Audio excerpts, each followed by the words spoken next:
Hi ಎಲ್ಲರಿಗೂ ನಮಸ್ಕಾರ. ನಮ್ಮ ಚಾನಲ್ಗೆ ಸ್ವಾಗತ. ನಾನು ಲಕ್ಷ್ಮಿ. ಇವತ್ತಿನ ವಿಡಿಯೋದಲ್ಲಿ ನಾನು ನಿಮಗೆ ತವಾ ಬೆಂಡೆಕಾಯಿ ಫ್ರೈ ಮಾಡುವುದು ಹೇಗೆ ಅಂತ ತೋರಿಸ್ತಾ ಇದ್ದೀನಿ. ತುಂಬಾ ಈಸಿಯಾಗಿ, ತುಂಬಾ ಚೆನ್ನಾಗಿ, ತುಂಬಾ ಟೇಸ್ಟಿಯಾಗಿ ಮಾಡ್ಕೋಬೋದು. ಬನ್ನಿ ಮಾಡುವ ವಿಧಾನ. ಬೇಕಾಗಿರೋ ಸಾಮಗ್ರಿಗಳು. ಪ್ಲೀಸ್ ಅದಕ್ಕೂ ಮುಂಚೆ ನಮ್ಮ ಕಪರ್ದಿನಿ ಸ್ಪೆಷಲ್ ಚಾನಲ್ಗೆ ಸಪೋರ್ಟ್ ಮಾಡಿ, ಹಂಗೆ ಸಬ್ಸ್ಕ್ರೈಬ್ ಮಾಡಿ, ಪಕ್ಕದಲ್ಲಿ ಬರುವಂಥ ಬೆಲ್ಲೈಕನ್ನ ಕ್ಲಿಕ್ ಮಾಡಿ.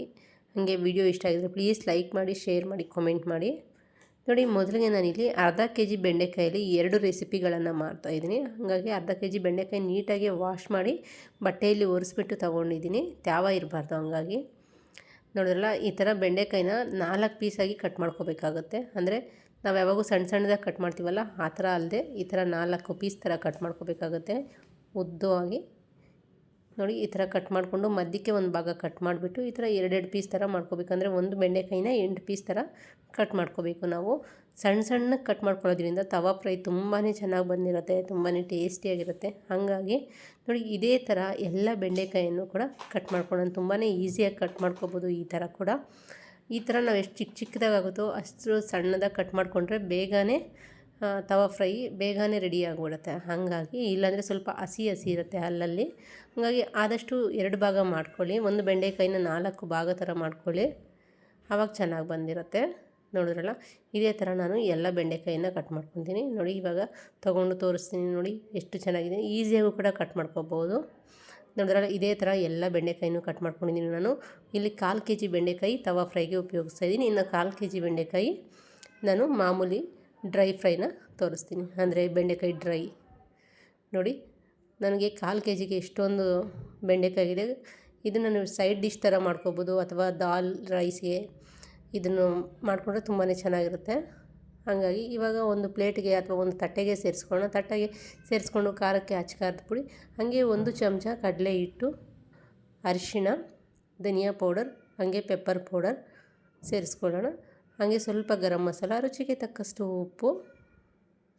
ನೋಡಿ, ಒಂದು ಅರ್ಧ ಹೋಳಷ್ಟು ನಿಂಬೆಹಣ್ಣು ಕೂಡ ಸೇರಿಸ್ಕೊಳ್ಳೋಣ. ನೀವು ಕಡಲೆ ಹಿಟ್ಟು ಬದಲಾಗಿ ಇಲ್ಲಿ ನೀವು ಕಾರ್ನ್ಫ್ಲವರನ್ನು ಉಪಯೋಗಿಸ್ಬೋದು. ನೋಡಿ, ಇವಾಗ ಚೆನ್ನಾಗಿ ಮಿಕ್ಸ್ ಮಾಡ್ಕೊಳ್ಳೋಣ. ಆದಷ್ಟು ಕೈಯಲ್ಲೇ ಕಲಿಸ್ಕೊಳ್ಳಿ. ಏಕೆಂದರೆ ಕೈಯಲ್ಲಿ ಕಲಿಸೋದ್ರಿಂದ ಬೆಂಡೆಕಾಯಿಗೆ ಉಪ್ಪು ಖಾರ ಕರೆಕ್ಟಾಗಿ ಹಿಡಿತೈತೆ. ಹಾಗಾಗಿ ಇವಾಗ ಒಂದು ಚಮಚ ಅಷ್ಟು ಎಣ್ಣೆಯನ್ನು ಸೇರಿಸ್ಕೊಂಡು ಅದನ್ನು ಕೂಡ ಚೆನ್ನಾಗಿ ಬೆಂಡೆಕಾಯಿ ಜೊತೆ ಕಲಿಸ್ಕೊಳ್ಳೋಣ. ಚೆನ್ನಾಗಿ ಮಿಕ್ಸ್ ಮಾಡಿಬಿಟ್ಟು ತವಾ ಬಿಸಿಯಾಗಕ್ಕೆ ಇಡೋಣ. ತವಾ ಬಿಸಿಯಾದ ನಂತರ ನಾವಿಲ್ಲಿ ಎಣ್ಣೆಯನ್ನು ಸೇರಿಸ್ಕೊಂಡು 1 ಚಮಚ ಅದ್ರ ಮೇಲೆ ನಾವು ಬೆಂಡೆಕಾಯಿಯನ್ನು ಸೇರಿಸ್ಬಿಟ್ಟು ಪ್ಲೇಟನ್ನು ಮುಚ್ಚಿ 1-2 ನಿಮಿಷ ಫ್ರೈ ಆಗೋದಕ್ಕೆ ಬಿಡೋಣ. ನೋಡಿ, ಚೆನ್ನಾಗಿ ಫ್ರೈ ಆಗಿದೆ. ಈ ಥರ ತೆಗಿಯೋಕ್ಕೆ ಹೋಗಬೇಡಿ, ಬರಲ್ಲ. ಹಾಗಾಗಿ ಇದೇ ಥರನೇ ಮಿಕ್ಸ್ ಮಾಡಬೇಕಾಗತ್ತೆ. ನೋಡೋಲ್ಲ, ಚೆನ್ನಾಗಿ ಮಿಕ್ಸ್ ಮಾಡ್ಕೊಂಡಿದ್ದೀವಿ. ಚೆನ್ನಾಗಿ ಫ್ರೈ ಮಾಡ್ಕೊಂಬಿಟ್ಟು ಒಂದು ಸ್ವಲ್ಪ ಸುತ್ತು ಎಣ್ಣೆ ಹಾಕ್ಬಿಟ್ಟು ಮತ್ತೆ ಪ್ಲೇಟನ್ನು ಮುಚ್ಚಿ ಮತ್ತೆ 1-2 ನಿಮಿಷ ನಾವಿಲ್ಲಿ ಫ್ರೈ ಮಾಡ್ಕೊಳ್ಳೋಣ. ನೋಡಿ, ಕರೆಕ್ಟಾಗಿ 5 ನಿಮಿಷ ಆದರೆ ನಮಗೆ ಒಂದು ರೌಂಡಲ್ಲಿ ಬೆಂದೋಗುತ್ತೆ. ನೋಡಿದ್ರಲ್ಲ ಎಷ್ಟು ಚೆನ್ನಾಗಾಗಿತ್ತು ಅಂತ.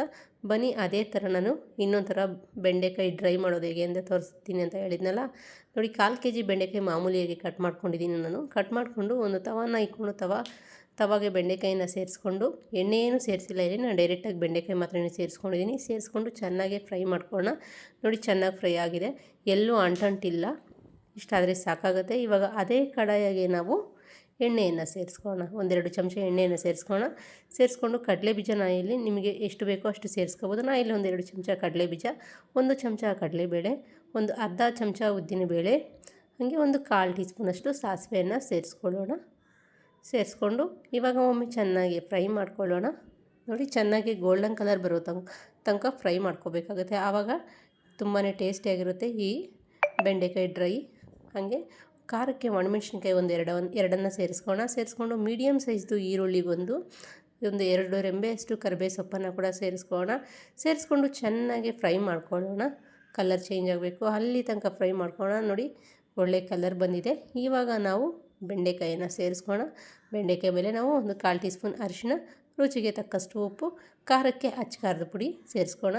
ನೀವಿಲ್ಲಿ ಒಣಮೆಣ್ಸಿನ್ಕಾಯಿ ಬದಲಾಗಿ ಹಸಿಮೆಣ್ಸಿನ್ಕಾಯಿ ಕೂಡ ಉಪಯೋಗಿಸ್ಕೋಬೋದು. ಆದರೆ ಒಣಮೆಣ್ಸಿನ್ಕಾಯಲ್ಲಿ ಟೇಸ್ಟ್ ತುಂಬ ಚೆನ್ನಾಗಿರುತ್ತೆ. ಹಾಗಾಗಿ ಒಣಮೆಣ್ಸಿನ್ಕಾಯಿ ಉಪಯೋಗಿಸಿದ್ದೀನಿ ನಾನು. ನೋಡಿದ್ರಲ್ಲ, ಇದೇ ಥರ 10 ನಿಮಿಷ ಎಲ್ಲವನ್ನು ಸೇರಿಸ್ಕೊಂಡು ಒಂದು 10 ನಿಮಿಷ ಫ್ರೈ ಆಗೋದಕ್ಕೆ ಬೇಡ. ಆವಾಗ ಕೈ ಆಡಿಸ್ಕೊತಾ ಇರಬೇಕಾಗತ್ತೆ.